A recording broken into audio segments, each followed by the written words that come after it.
സുഹൃത്തുക്കളെ, ഗാസയിൽ നടക്കുന്ന യുദ്ധത്തെക്കുറിച്ച് ഐക്യരാഷ്ട്രസഭയുടെ സ്വതന്ത്ര അന്വേഷണ കമ്മീഷൻ അടുത്തിടെ ഒരു റിപ്പോർട്ട് പുറത്തുവിട്ടു.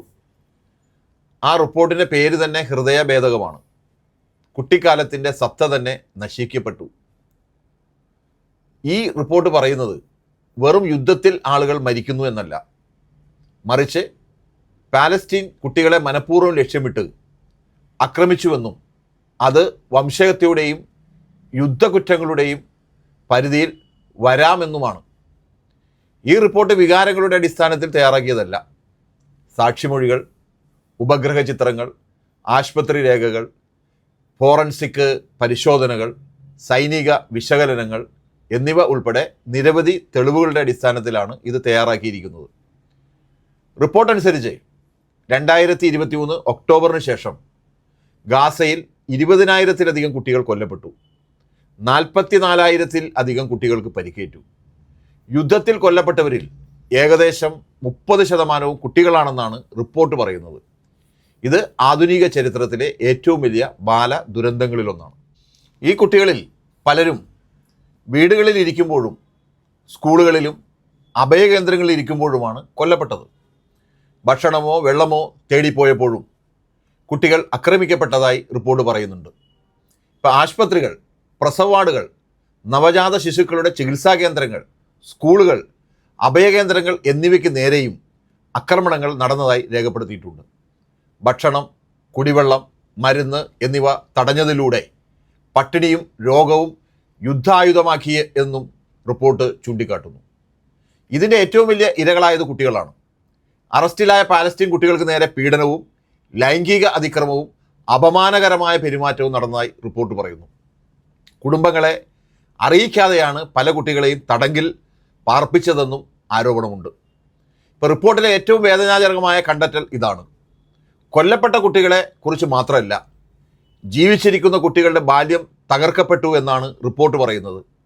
മാതാപിതാക്കളെ നഷ്ടപ്പെട്ടവർ, വീടുകൾ നഷ്ടപ്പെട്ടവർ, പട്ടിണി അനുഭവിക്കുന്നവർ, സ്കൂളിൽ പോകാൻ കഴിയാത്തവർ, സ്ഥിരമായി മാനസിക ആഘാതം അനുഭവിക്കുന്നവർ, ഇവരുടെയെല്ലാം ബാല്യം ഇല്ലാതായി കഴിഞ്ഞു. അതുകൊണ്ടാണ് റിപ്പോർട്ടിനെ കുട്ടിക്കാലത്തിൻ്റെ സത്ത നശിപ്പിക്കപ്പെട്ടു എന്ന പേര് നൽകിയിരിക്കുന്നത്. ഈ കണ്ടെത്തലുകൾ പുതിയതല്ല. കഴിഞ്ഞ 2 വർഷമായി പാലസ്തീൻ മാധ്യമപ്രവർത്തകരും മനുഷ്യാവകാശ സംഘടനകളും സമാനമായ കാര്യങ്ങൾ രേഖപ്പെടുത്തിയിട്ടുണ്ട്. Save the children, UNICEF, Amnesty international, human rights watch തുടങ്ങിയ സംഘടനകളും ഗാസ ലോകത്തിലെ ഏറ്റവും അപകടകരമായ സ്ഥലമായി കുട്ടികൾക്ക് മാറിയെന്ന് മുന്നറിയിപ്പ് നൽകിയിരുന്നു. 2024 ജനുവരിയിൽ അന്താരാഷ്ട്ര നീതിന്യായ കോടതി ദക്ഷിണാഫ്രിക്ക ഇസ്രയേലിനെതിരെ നൽകിയ വംശഹത്യാ കേസിൽ ഗൗരവമുള്ള ചോദ്യങ്ങളുണ്ടെന്ന് ചൂണ്ടിക്കാട്ടി. ഇപ്പോൾ ഗാസയിലെ ജനങ്ങളെ സംരക്ഷിക്കണമെന്നും മനുഷ്യാവകാശ സഹായം ഉറപ്പാക്കണമെന്നും കോടതി നിർദ്ദേശിച്ചിരുന്നു. ഇപ്പോഴത്തെ UN റിപ്പോർട്ട് ഭാവിയിലെ നിയമ നടപടികളിൽ പ്രധാന തെളിവായി മാറാൻ സാധ്യതയുണ്ട്. ഇസ്രയേൽ ഈ റിപ്പോർട്ടിനെ തള്ളിക്കളഞ്ഞു. ഇത് രാഷ്ട്രീയ പ്രേരിതവും പക്ഷാപാതപരമാണോ എന്നാണ് ഇസ്രയേലിൻ്റെ അഭിപ്രായം. എന്നാൽ റിപ്പോർട്ടിൽ ഉന്നയിച്ച ഓരോ സംഭവത്തിനും വ്യക്തമായ മറുപടി നൽകിയിട്ടില്ല എന്നാണ് പറയുന്നത്. ഗുരുതരമായ ആരോപണങ്ങൾക്ക് ഗുരുതരമായ മറുപടിയാണ്. ഈ റിപ്പോർട്ട് ഇസ്രയേലിനെയോ പാലസ്തീനെയോ മാത്രം സംബന്ധിക്കുന്നതല്ല. 2ാം ലോകമഹായുദ്ധത്തിന് ശേഷം മനുഷ്യരാശി രൂപപ്പെടുത്തിയ അന്താരാഷ്ട്ര നിയമങ്ങളും മനുഷ്യാവകാശ സംവിധാനങ്ങളും ഇന്നും ഫലപ്രദമായി പ്രവർത്തിക്കുന്നുണ്ടോ എന്ന വലിയ ചോദ്യമാണ് ഈ ലോകത്തിനു മുന്നിൽ ഉയർത്തുന്നത്. 20,000-ത്തിലധികം കുട്ടികൾ കൊല്ലപ്പെട്ടിട്ടും ലോകം മൗനം പാലിക്കുകയാണെങ്കിൽ ഒരിക്കലും ഇനി ഇത്തരമൊരു ദുരന്തം ആവർത്തിക്കരുത് എന്ന മനുഷ്യരാശിയുടെ പ്രതിജ്ഞയ്ക്ക് എന്ത് വിലയാണുള്ളത്? ഈ റിപ്പോർട്ട് യുദ്ധം അവസാനിപ്പിക്കില്ല, മരിച്ച കുട്ടികളെ തിരികെ കൊണ്ടുവരികയും ചെയ്യില്ല.